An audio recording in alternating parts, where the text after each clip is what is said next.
മയക്കുമരുന്നിന്റെ ഉപഭോഗം ഏറ്റവും കുറവുള്ള സംസ്ഥാനം കേരളമാണ്.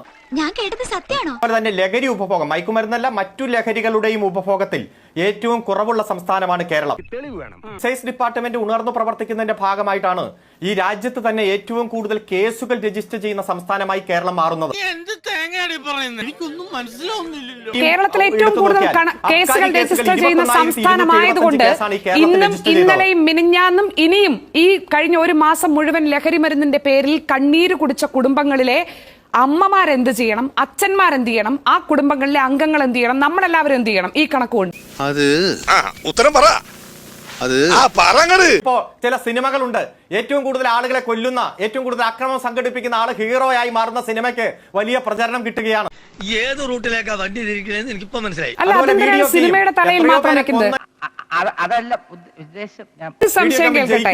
അതായത് ഇപ്പോൾ ശ്രീ അരുൺകുമാറും ആദ്യം സിനിമയിലേക്ക് പോയി അല്ലെ? ഏറ്റവും ആദ്യം താങ്കളും പോയത് സിനിമയിലേക്കാണ്. സിനിമയിൽ അക്രമവാസന പ്രോത്സാഹിപ്പിക്കുന്നു. അത് കാണുന്നതോടുകൂടി എല്ലാവരും അത് ഹീറോ ആയി ഏറ്റെടുക്കുന്നു.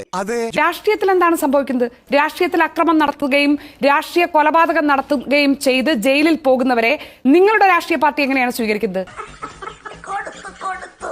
ഈ പറഞ്ഞതുപോലെ ഹീറോ ആയിട്ടല്ലേ?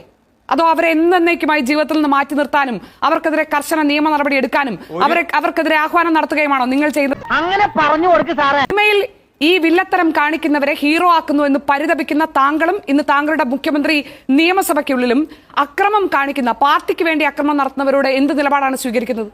നിങ്ങൾ അക്രമവാസനയെ പ്രോത്സാഹിപ്പിക്കുകയാണോ നിരുത്സാഹപ്പെടുത്തുകയാണോ ചെയ്യുന്നത്? ഇതിവിടെ ഈ രാജ്യത്ത് രജിസ്റ്റർ ചെയ്യുന്ന കേസുകളുടെ കണക്ക് പറയുമ്പോൾ താങ്കൾ അതിൽ നിന്ന് തെന്നിമാറുന്നു. കണക്ക് കൊണ്ട് എന്ത് ചെയ്യണമെന്നാണ് ഞാൻ ചോദിച്ചത്. അതിന് താങ്കൾ മറുപടി പറഞ്ഞാൽ ഞാൻ ഇടപെടില്ല. താങ്കൾ ഇപ്പോൾ പറയുന്ന ഈ കണക്കുകൾ കൊണ്ട് കേരളത്തിലെ മനുഷ്യർ എന്ത് ചെയ്യണം? കണക്കുകൾ കൃത്യമായി നമ്മളെല്ലാം മനസ്സിലാക്കണം. സമൂഹത്തിൽ നടക്കുന്നത് എന്താണെന്ന് ബോധ്യപ്പെടണം. ഇപ്പൊ ചോദിക്കുന്ന